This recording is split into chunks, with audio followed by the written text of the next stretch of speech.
We are in the Plex. This is the center of Google.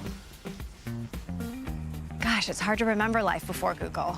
It changed literally everything.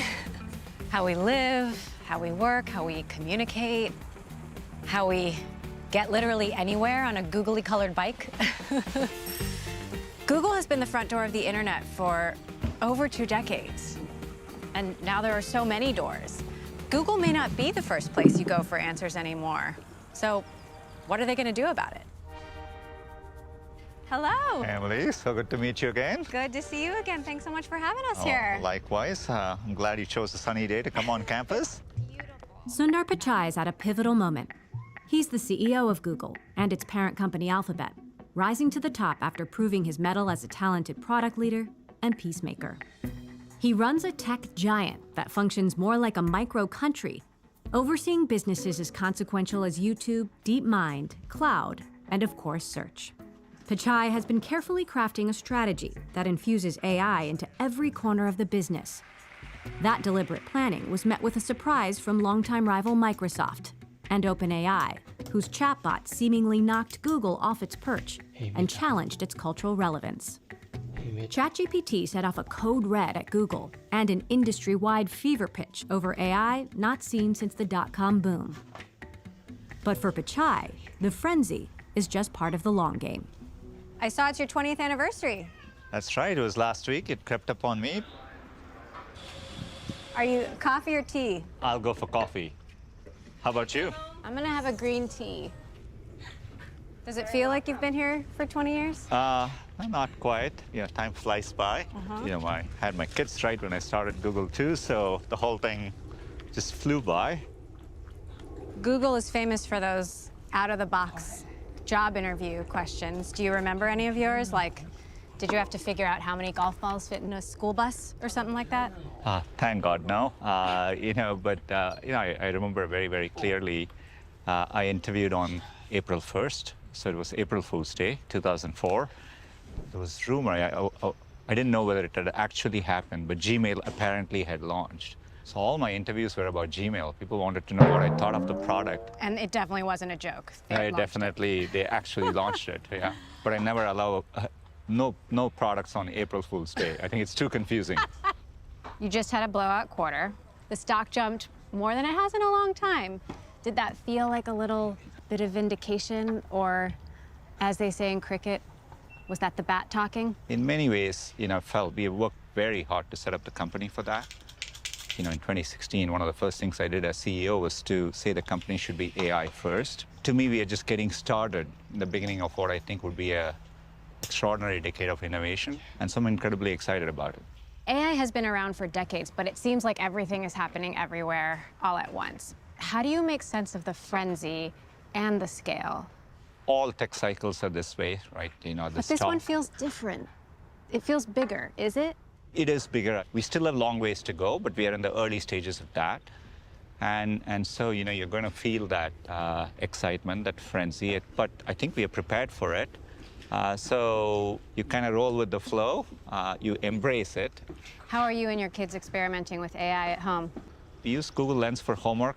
I don't want to get him in trouble, but the class allows you to do that. But sometimes he asks me for help on math. I don't know, sometimes I'm lazy and I pretend as if I'm thinking, but I'm also using Google Lens to kind of figure out the answer. You grew up in Chennai, in India. What was it like at the kitchen table? Like, what got you here? My parents always emphasized, learning and knowledge. And it's what, in some ways, Google with its mission, always resonated very deeply with me. I felt this quest for learning, knowledge, etc. is what the company is about too. I grew up in a middle-class family. I perceived our life through the arrival of gadgets. We waited 5 years for a telephone. It was a rotary phone. But when it came to our home, it changed everyone's lives. I remember getting our first television and suddenly being able to watch sports. I used to bike a long way to school, but there was no gear in the bike and I had to go uphill. But then after many years, I got a bike with gears and I'm like, wow, this thing what a dramatic difference. I never took technology for granted. And so that's what, always been optimistic about how technology can make a difference. You've been CEO now for a decade. How have you changed in that time? I think the main thing is when you've done it for a while, you get to understand patterns.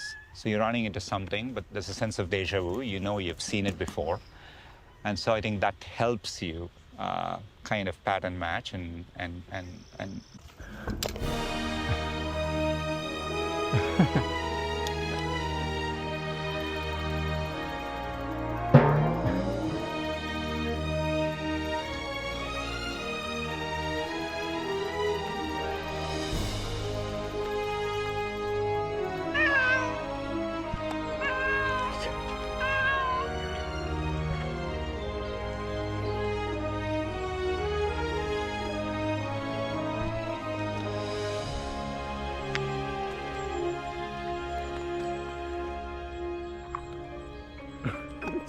食べるの早すぎ。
ちゃんとこれしたらもう慣れるとね、いろいろ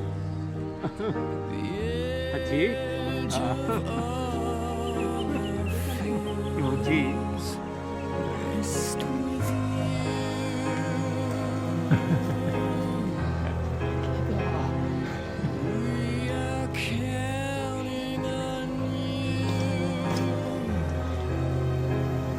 It's up to